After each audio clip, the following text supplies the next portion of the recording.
the Ultimate Warrior. What can you say about him? I call him the originator of raising the roof before Luke did it.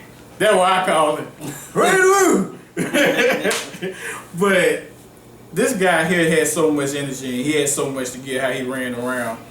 And of course he goes back, he's in that era with Hulk Hogan and Roddy Piper, and this guy was, I guess you could say in a sense, kind of electrifying as far as what he brought to the audience and what he just brought, brought out into everyone as far as during that match. And if you don't know, he passed away. They still trying to do the autopsy to see exactly what happened, but pretty much what we're hearing that he did collapse, and it's sad, the simple fact that he just got inducted to the Hall of Fame. Mm-hmm. He just made amends with Vince McMahon and Hulk Hogan. Yeah, and then he also addressed the fans on Monday Night Raw to give them a little, more energy and actually giving a lot of props to the new wrestlers that's coming in. Something he was known for not doing back in the day. Right.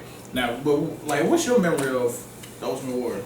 Well, I'm a big wrestling fan, so I've followed Ultimate Warrior since 1985 when he was a part of the Blade Runners. It was he was known as Blade Runner Rock, and the other one was Blade Runner Flash, which is Sting as we know him today. So those guys wrestled together. Then he went to World Class Championship Wrestling. He wrestled under the moniker Dingo Warrior, and hey, that was his name.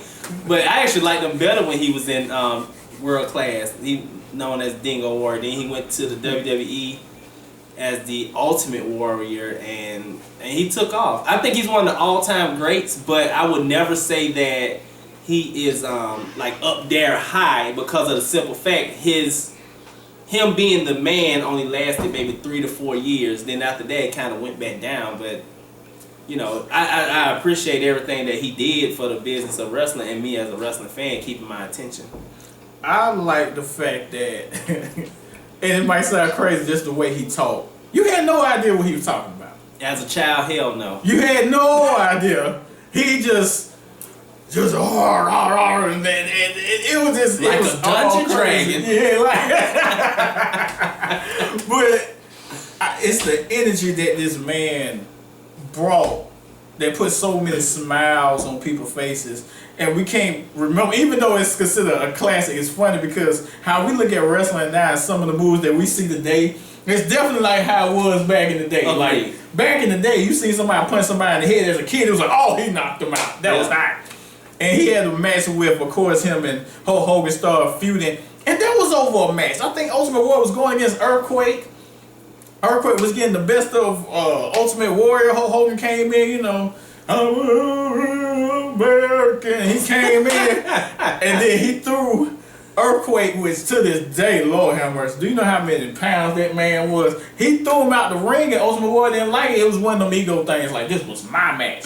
Yeah. And of course, that turned into, a lot of people say, one of the greatest wrestling matches that I disagree with. No knock to y'all, but that was, to me, it was hilarious. I don't know how many times y'all gonna go to the roast. Kind of remind me of John Cena when he take all the bumps. But that's besides the point.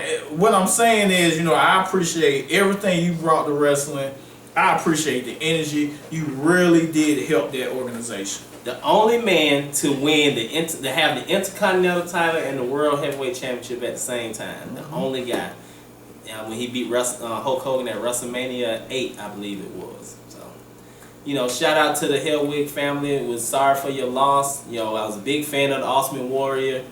And, hey, God bless. He's in a better place. I actually appreciate his speech that he gave on Monday night, because his speech is kind of scary, because it's one of those hit a day gone tomorrow things. It's like he knew, because if you listen to the words, at the age of 35, I understand what he's saying now. At the age of 8, I didn't know what the hell he was saying, but it sounded like he knew he was going to pass away or something. It was kind of weird when you think about it. And that being said, hey, rest in peace, and you will be missed. He used to do that.